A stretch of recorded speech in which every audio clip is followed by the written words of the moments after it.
นั้นขอให้รีบใช้ชีวิตที่เหลืออยู่นี่ไม่กี่ปีก็จะต้องตายแล้วกันทั้งนั้นใครใช้ชีวิตที่เหลืออยู่นี่ถูกต้องอย่างถูกต้องสำเร็จประโยชน์มหาศาลก่อนแต่ที่จะจบชีวิตมันก็ไม่เสียทีที่เกิดมาเป็นมนุษย์และพบพระพุทธศาสนาไม่มีอะไรดีกว่านี้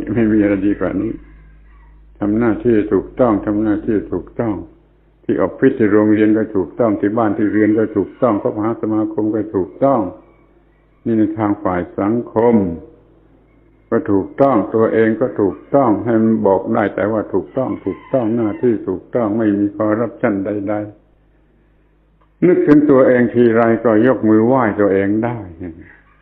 ถ้ายกมือไหว้ตัวเองได้หมายความมีความถูกต้องก็พอใจเป็นสวรรค์น่าชื่นใจอยู่ที่นั่น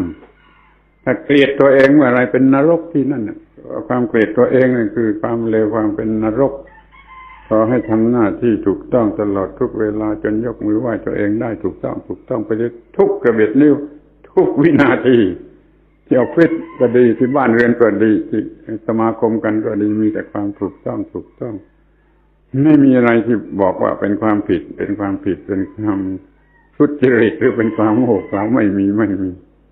ความหวังว่าเราจะช่วยกันสร้างโลกนี้ให้งดงามทำหน้าที่เพื่อหน้าที่ในการช่วยสร้างโลกนี้ให้เป็นที่ปลอดภัยไม่มีทุนทุกข์ทรมานมีแต่สภาพที่น่าพอใจน่าเคารพบูชาจนกระทั่งเคารพตัวเองก็ได้ยกมือไหว้ตัวเองได้ทุกเมื่อมองดูตัวเอง